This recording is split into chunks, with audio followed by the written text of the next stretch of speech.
করোনাকালীন সময়ে যখন school college সবকিছুই বন্ধ, তখন আমার স্কুল থেকে আমার ভাইস প্রিন্সিপাল ম্যাম এবং প্রিন্সিপাল ম্যাম আমার হোম ভিজিটে আসেন যে আমি পড়ালেখা করছি কিনা।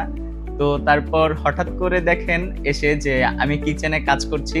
তো তখন আমার ভাইস প্রিন্সিপাল ম্যাম আমাকে বলল যে আরকি, "তুমি পড়ালেখা থেকে ডিস্ট্রয় হয়ে যাচ্ছ, কিচেনের মধ্যে সারাদিন সময় পাস করছো। তোমার ফিউচার নিয়ে কি পরিকল্পনা বাকি?" তখন হচ্ছে গিয়ে ম্যাম আমাকে ইন্সপায়ার করেন যে কুকিং নিয়ে আলাদা একটা ইন্ডাস্ট্রি আছে, সেখানে পড়ালেখা করা যায় এবং পড়ালেখার পাশাপাশি একটা খুব সুন্দর ক্যারিয়ার গড়া যায়। তো তারপর আমি আমার স্কুল লাইফ থেকেই আমি এই ইন্ডাস্ট্রিটা নিয়ে আমি রিসার্চ করা শুরু করি এবং দীর্ঘ ২ বছর রিসার্চ করার পর আমার এইচএসসি কমপ্লিট করে আমি বেশ কয়েকটা ইনস্টিটিউট ভিজিট করে গেস্ট ট্যুরিজম অ্যান্ড হোটেল ম্যানেজমেন্টে আমি আমার কোর্স রানিং করেছি।